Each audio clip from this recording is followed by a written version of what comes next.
ತರುವಿನ ನೆರಳು ಕೊಡುವಂತ ಸುಖವು ಕೊಡುವನು ಕೃಪೆಯ ದಿನವು.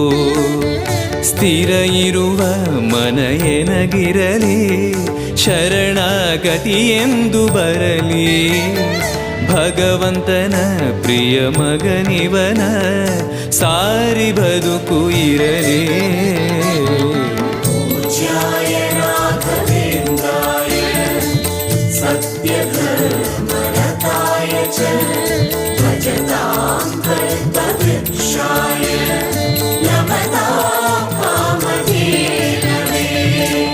ಆಲಯವೆಂದರೆ ಮಂತ್ರಾಲಯವೇ ಬೇರೆ ನಾ ಅರಿಯಲಾರೆ.